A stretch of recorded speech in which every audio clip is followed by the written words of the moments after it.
Welcome to the 1600 Sessions, a podcast presented by the White House Historical Association. In each episode, White House Historical Association President Stuart McLaurin interviews luminaries, historians, and eyewitnesses to history about America's most famous residence and office, the White House. We open the doors to 1600 Pennsylvania Avenue because it's not only the President's house, it's the people's house. The National Archives have collected records of the United States since 1934. They hold a trove of objects, letters, and documents that tell the story of our nation's history and of our presidents. Stuart McLaurin speaks to the current Archivist of the United States, David Ferriero, about the importance of record keeping to our nation's past and our future. We collect everything. We collect the good stuff, we collect the bad stuff. We collect everything so we can tell the story from our records. And that's the intent in these presidential libraries.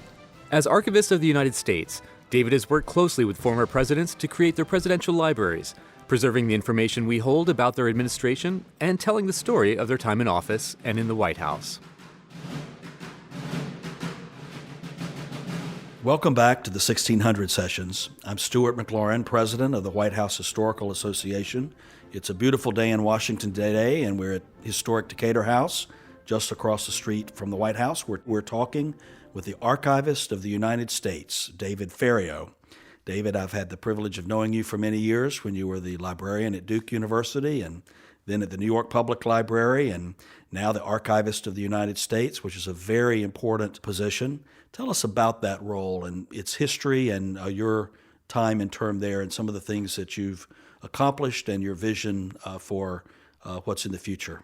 Sure. First of all, thanks for inviting me. It's nice to be sitting in your office on this glorious day here in Washington, D.C. So the National Archives, in relation to other archives around the world, got a late start. It wasn't until the Franklin Roosevelt administration that this country got serious about its records. There had been discussions along the way as the country was growing about the importance of records, but no one actually paying attention to ensuring that the records were being taken care of. So Roosevelt, who I'm convinced was a closet archivist himself, really passionate about his own records, signed the legislation in 1934 that created the National Archives. He also hired the first archivist, and he was very much involved in working with that archivist, Robert Conner, a history faculty member at Chapel Hill, to ensure that he was getting the support that he needed to do his job. So when I was getting ready for my confirmation hearing in 2009, I read everything that Conner wrote about getting started and learned the difficulties he had as he was wandering around town trying to figure out where the records were, and discovered that they were stored in attics and basements and subject to fire and theft and flood. So it's truly amazing what has survived, and I'm sure that many things disappeared during that period just because of the lack of attention. So Conner created the National Archives, hired the first staff. That first staff created the process by which we work with the agencies to collect, protect, and provide access to the records. From the very beginning, the mission has been to provide access to the records so that the American people can hold its government accountable for its actions and learn from our past. Well, we have a great respect for the 14 presidential libraries and the foundations that go with them, and have the great privilege of working with you and your team day in and day out.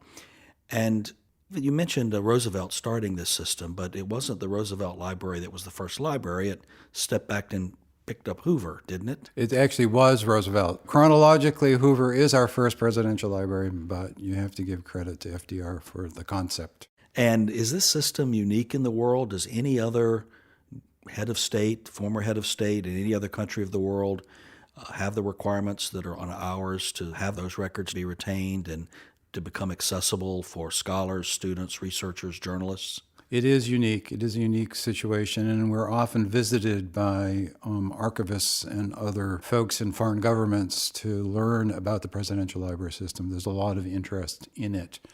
I was on a commission creating the Boris Yeltsin presidential library, for instance, in Russia. So there have been attempts to model what we have, but I don't believe any country has created legislation that mandates the collection of presidential papers by its government.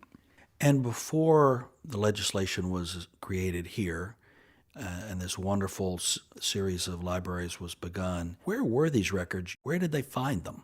For presidential records, they discovered that they were scattered all over the country. The Library of Congress had collected many of those papers, but the homes of some of the presidents turned out to be the places where the presidential papers resided. Historical societies collected some, so they're scattered all over the country. How does the National Archives and the presidential libraries in your system work with other presidential sites? You've been very supportive of our upcoming Presidential Site Summit, the end of August here in Washington, D.C., where we're bringing together birthplaces, childhood homes, museums, libraries of all sorts. There are about 200 of these sites across the country. You've got Kennedy in Boston and Reagan and Nixon in Southern California and many in between.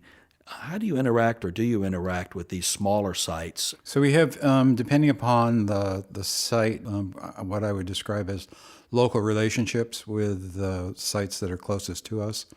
So many of the libraries have ongoing partnerships with their collocated presidential sites operated by the National Park Service, such as the FDR Library, the Hoover Library, which have their respective presidential homes on the site. Expanding that geographic circle, the Kennedy Library partners with the JFK Birthplace in Dorchester and Brookline. The Carter Library partners with the Carter Site in Plains, and the Truman Library with the Truman Home in Independence. So there are those kinds of associations that take place. We also partner beyond the presidential sites with other entities. The Eisenhower Library partnered with the Clinton Library, for instance, to work with the Central High School in Little Rock, which is a National Park Service site, to examine Eisenhower's decision to use foreign troops to support African American civil rights. So there are really, I would say, a lot of creative work that goes on between the presidential libraries and associated sites.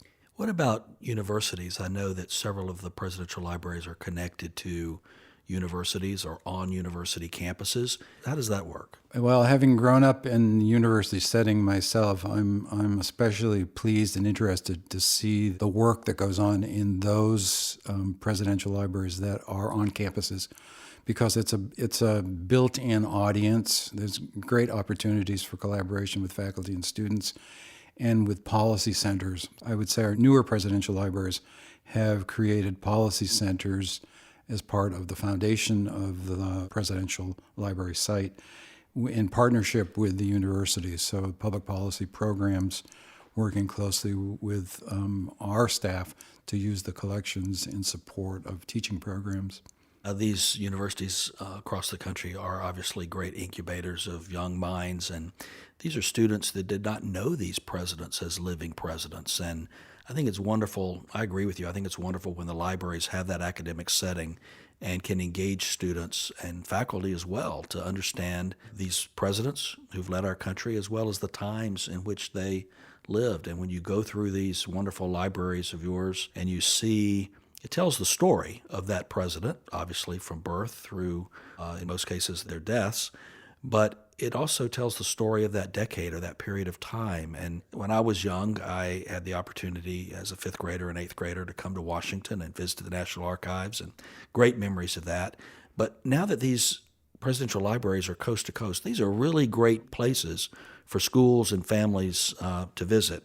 And I think and the more that people can do that, I think the better off that they will be. And the fact that they're on college campuses, I think, is really a great thing. I should also point out that those libraries that aren't on college campuses work very hard to establish relationships with local universities and colleges.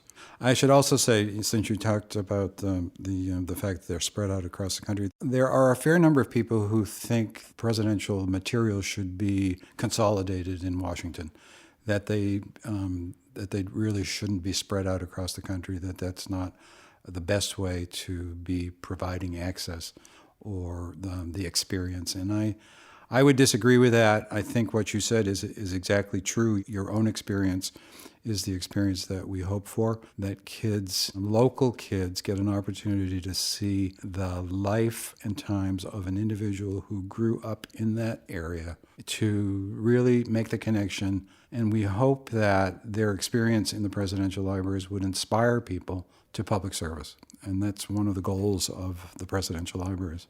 Well, I've been to many of them, and I marvel at how they're so different from one another. And each one seems to take on the personality of the man they represent. And at what point does that presidential library concept begin to form, and how is that put together? I think it's safe to say that the idea is somewhere in the background from the very beginning of the administration, but it's not until towards the end of the first term that the administration gets serious about thinking about site and concept. It's an interesting phenomenon as the administration is trying to figure out where potentially the presidential library is going to be, because we have to be able to move everything on a dime when the administration changes. The material stays at the White House until the inauguration. It's during the ceremony itself that the material gets moved. And if it's a one-term president, we have to be ready to move that stuff somewhere. So site selection is very important. It's not something we're involved in. We certainly are informed about what the plans are. A private foundation is established, usually towards the end of the first term, with the charge of raising the money to build. They work closely with us in terms of the specs for security, environmental conditions for the facility, for housing the records. I mean, we are very much involved in the building process, but this is a private foundation building a private site until it is dedicated, and then it gets turned over to the federal government. So that's the way it's worked up until the Obama administration, where the decision has been made to, instead of the money that would be devoted to building a physical library, will be used to digitize the records, so that when this goes public, when we launch the Obama presidential site, it will be a museum run by the foundation and a digital presidential library, our first all-digital presidential library. Let's talk about digital resources a little bit. Now that we've careened fully into the digital age, and it wasn't so long ago that photographs of presidents were kept on contact sheets and 3-ring binders, and now the volume of photographs and documents and email and other forms of digital communication, it seems to me, would be much more voluminous than it would have been even what to us was a few short years ago with the Clinton administration or the Reagan administration, or the first Bush administration. How has that impacted your staff and your work and your ability to make this information accessible for the proper purposes? So just to give you some perspective, we started collecting email during the Reagan administration. So between Reagan and Bush 41, about 2.5 million email messages, 20 million from the Clinton White House, 210 million from Bush 43, and 300 million from the Obama administration. So that tells you the direction that we're headed.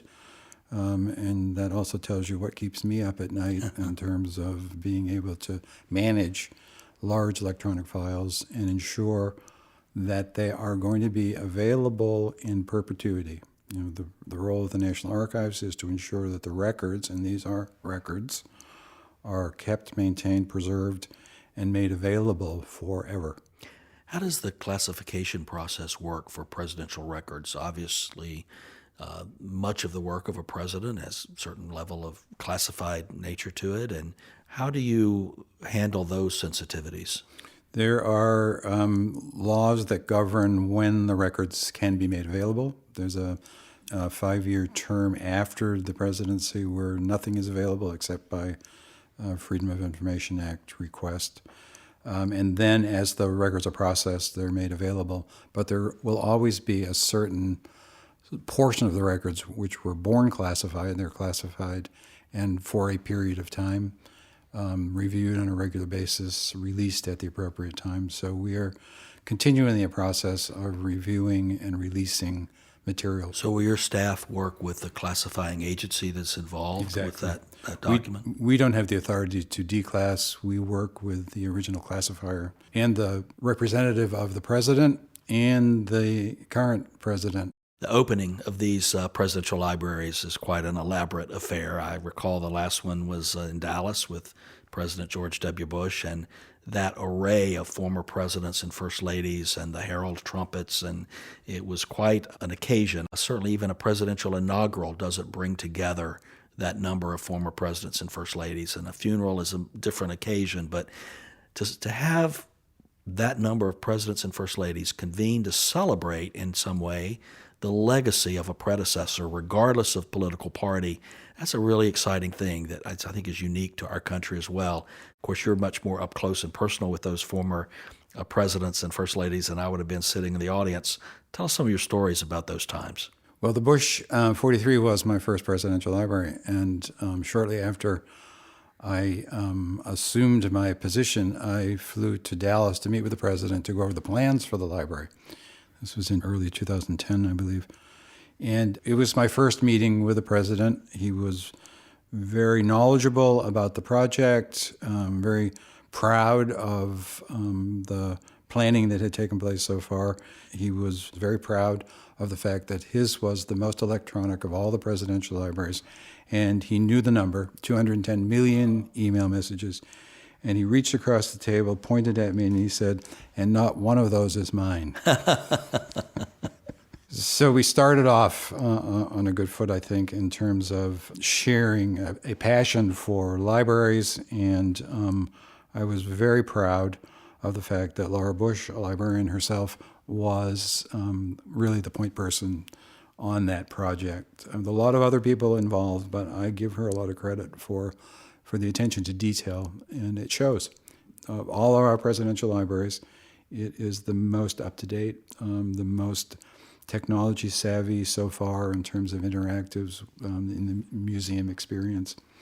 And I still remember the opening day before the ceremony when the past presidents assembled for the tour. And I was especially watching the Obamas because they were, of course, thinking about what they are going to do. And I was watching them looking at the ceilings and the display cases, and I'm sure that they were thinking, what will our place look like? Well, the technology evolves so much between the opening of one, and the former libraries are always seeking to evolve the way that they can portray the legacy of their president and make that available to students and other visitors. So one of the things I love about the presidential library system is the competitiveness. It's one-upping each other, trying to outdo each other in the work of celebrating their president, but also educating the staff about that administration and stealing ideas from each other. And it's really wonderful. Well, in your observation, what's the difference if the president is still alive versus a library that no longer has a living president or even living first lady? Are the challenges different? Or is the interest in that competition the same? I think the challenges are the same in terms of attracting attention. One of the things that the living presidential libraries have going in their favor is the presence of the president. It's not uncommon for George W. Bush to show up in the library, in the museum, while there are tours going on and surprise visitors. And that's an experience that you can't replicate in the other libraries. But I think that the families from Hoover on are all very much involved in the presidential libraries. So they fulfill that same kind of connection with the original occupants. There's a wonderful public-private partnership with the National Archives that you lead and represent, and the library side of controlling, owning, handling, making available that important repository of historical information. Then on the private side, there's the foundation, which you referenced. Who decides who goes on those foundations? And tell us a little bit about the complementary roles between the foundation and the archives and the natural tensions that erupt there. So the foundations are private entities. They have their own board. They select their own membership. I think it's safe to say that in every case, the boards include members of the family to represent that aspect. This is a three-way partnership. You mentioned the federal government, the private foundation, but the families are very much involved in the work of the Presidential Library. And in terms of my responsibilities, it's a stewardship kind of responsibility to ensure that the three pieces are working together smoothly, that we're communicating well, meeting on a regular basis, sharing best practices, sharing information with each other, involving the directors with the foundations to ensure that communication's going smoothly. And the family plays a key role in each of these enterprises. The museum elements of these libraries are representing the legacies of those presidents, which may be seen differently depending on the lens that you have to look through, whether you're a family member or a foundation board member or the federal government. How do you resolve differences in perspective in how those exhibits in those museums should show or tell the stories of those parts of presidential history? So one of the pieces that we didn't talk about is that as each library is opened, as each museum is opened, there's an opening exhibit that's planned, a joint planning process between the National Archives and the foundation, and usually family involved in the process also. So there's a permanent exhibit that starts, and it's based on the information that we have at that particular time to tell the story of that administration. Now, we talked about the fact that information gets released over time, so more and more information becomes available, which means that the permanent exhibit becomes dated, and it's usually about 10 years. It's good for about 10 years, and then it needs to be refreshed. So you'll see a pattern of refreshing permanent exhibit going on in our older libraries now. Truman is going through it. Eisenhower is going through it. As more and more information is being released.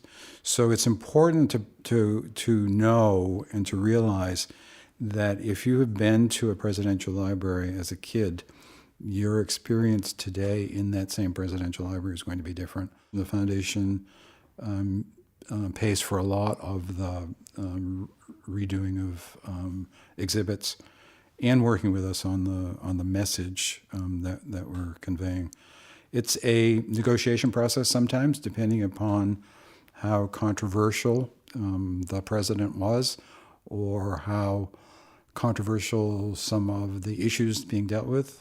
And that's a tightrope that I walk sometimes in making sure that we're telling the truth. I think the great accomplishments of the National Archives in this country is that we collect everything. You know, we collect the good stuff, we collect the bad stuff.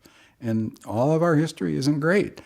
And we collect everything, so we can tell the story from our records. And that's the intent in these presidential libraries. We've talked mostly about records and documents and photographs, but there's also a real treasure trove of gifts that were given. You might be shocked that your kindergarten class that created something out of macaroni painting. Macaroni painting, exactly, is now very carefully nestled in a presidential library somewhere. It is. I've been through some of these vaults in these libraries, and it's like that last scene from Raiders of the Lost Ark, where you're walking down these aisles, and there are thousands of things that have been gifted to a former president and first lady. What are some of the fun things that you've seen? Shoes. First lady's shoes. I'm threatening to do an exhibit on First lady's shoes. Well, that would be pretty great. Lots of high-end, very expensive jewelry coming from the Saudis, for instance. Now, Gifts of state. These would be of state. official gifts that another right. head of state has Exactly. given. So there you have the official gifts that you've taken possession of when they're presented. We see the formal visits that take place. Official gifts are exchanged, and those go to the National Archives. Right. And then gifts that are sent in by families or school kids are also saved. Let's talk about the National Archives here in Washington itself. This is an incredible place to visit when you come to Washington, D.C. The the altar, if you will, of the centerpiece of this building is the Declaration of Independence and the Constitution. And those are high technology and protected now, but they weren't always. I understand there was some neglect in how these documents were maintained previously. Tell us a little bit about that history and how they came to be displayed the way they are now. I wouldn't call it neglect. I think it was just lack of awareness about conservation, preservation issues, and specifically around the Declaration of Independence, where it was hanging in direct sunlight for many years, and it was being celebrated so people could see it. But little did they know that the impact the sun had on fading.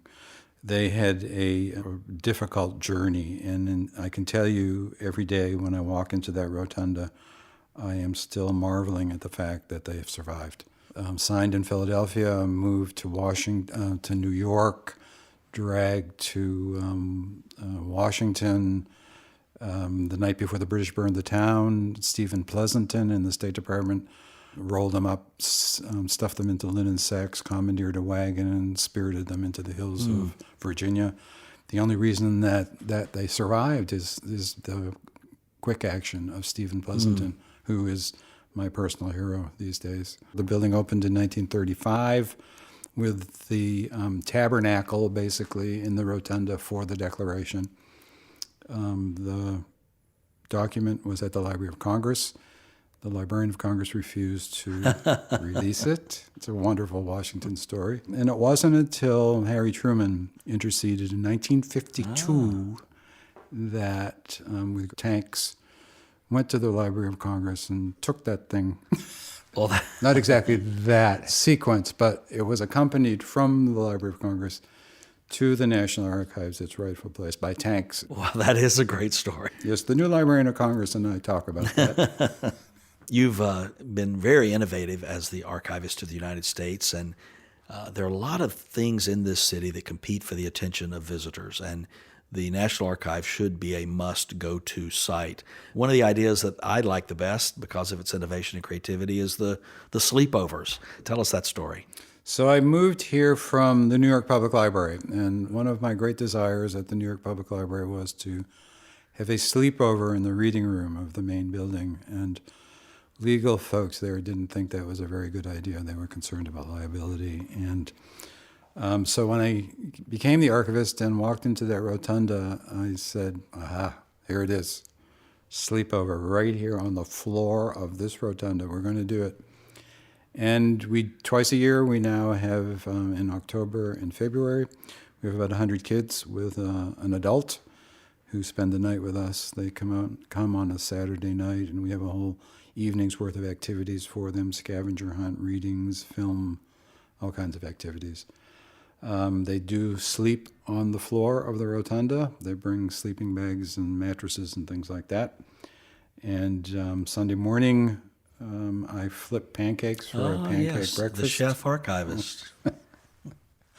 It's become quite a thing. People sign up very quickly when we announce them. I was concerned at the beginning. I knew that we would draw people from Washington and Maryland and Virginia, but I was shocked that very first time to wander around and talk to folks from California and Kansas and South Dakota who came specifically to spend the night with us. And they are self-selecting. These are kids who are passionate about history, and they're just tingling when they arrive at the opportunity to spend a night with us.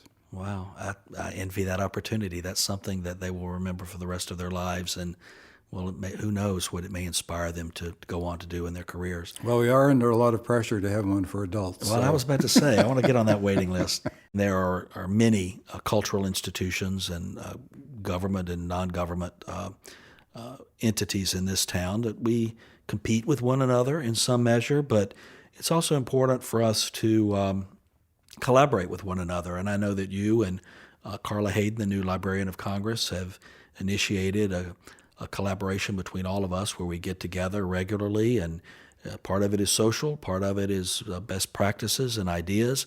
But most importantly, to me, has just been getting to know our colleagues around town. And so thank you for that leadership and that initiative. But share with our listeners a little bit from your viewpoint as to why that is important. I think it's important to demonstrate to the American public, but also demonstrate to the folks on the Hill and the White House that these institutions can work together to make the most efficient use of the resources that we have. I think that's important to private donors, and I think it's important to the folks who are using federal funds to support us, that we demonstrate that we're using the funds wisely and learning from each other and doing things that demonstrate that we have similar missions. And since we have similar missions, we should be able to learn from each other, benefit from each other's experiences, and do a better job of presenting a united picture of an experience for the American public. And I think we inspire each other, too. I've come back from several of those gatherings really encouraged and inspired about what's going on around town. We've talked about the Declaration of Independence and the Constitution, and clearly those are central to our country and to the National Archives. But there are many things in the National Archives. Tell me about a few of your favorites.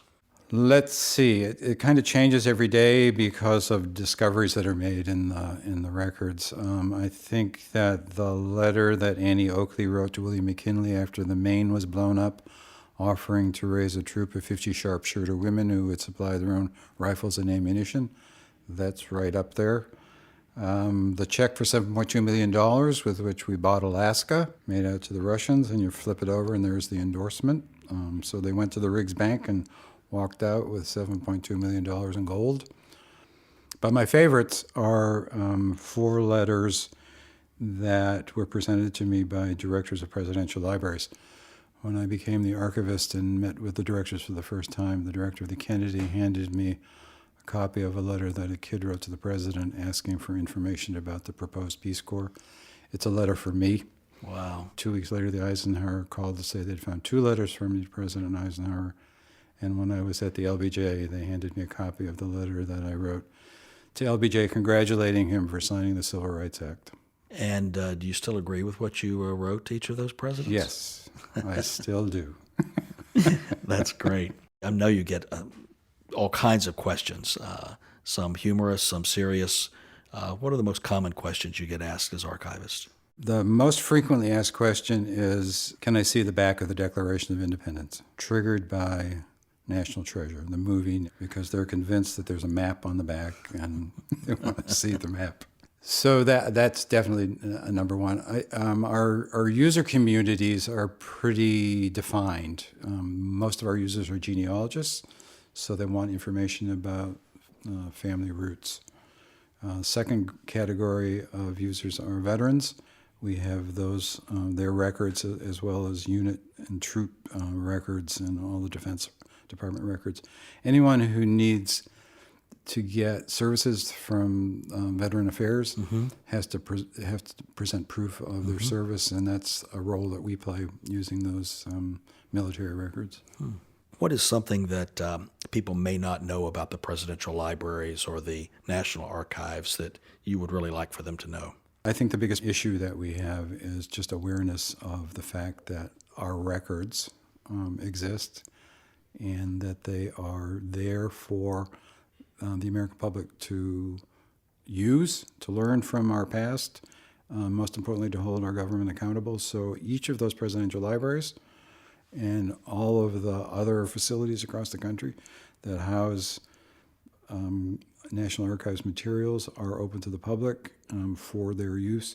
We've talked a great deal about the 14 presidents and first ladies represented in the National Archives library system, and then there are the others, total of 45 American presidents.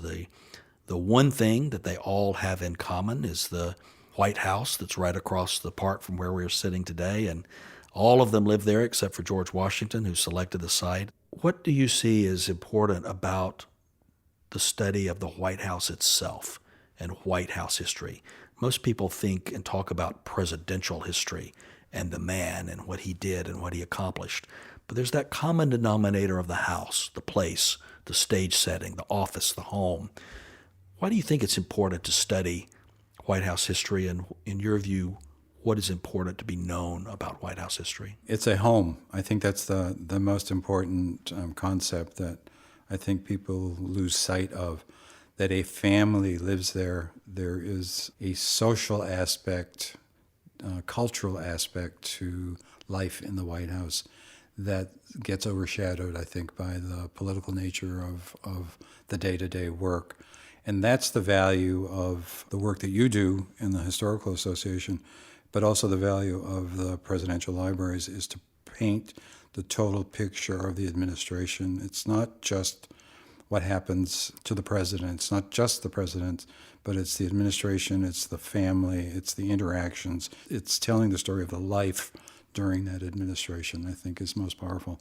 And once again, it's the opportunity to send a message, especially to young folks, that this is something you can aspire to. And if we can accomplish that, I think we're doing a good job in preparing for the future. Well, the National Archives certainly does do a tremendous job, and thank you for your leadership and your partnership with us. The White House Historical Association is honored to work day in and day out with the National Archives, the presidential libraries. We're excited about our work together on this upcoming Presidential Site Summit on August 27th through 30th. There's a lot of information available about that on our website, and following the summit, all of the content will be available to those who are not able to attend. So thanks to you and your colleagues at the National Archives, and we look forward to working with you to not only protect and preserve the assets, the things, the papers, the documents, but to tell these wonderful stories about the history of these men who've been President of the United States, their families, and about the White House itself. So thank you, David, very much. Thank you for all the work that you've done to make this Sites Conference the best ever, clearly the best ever. Thank you so much. You've been listening to the 1600 Sessions. This podcast is presented by the White House Historical Association and produced by Long Story Short Media. You can subscribe or download new episodes at the1600sessions.org. And you can help others find this podcast by rating and reviewing us on iTunes or wherever you get your podcasts. Thanks again to David Ferriero, and thank you to the U.S. Marine Band Library, which provided the music for this podcast.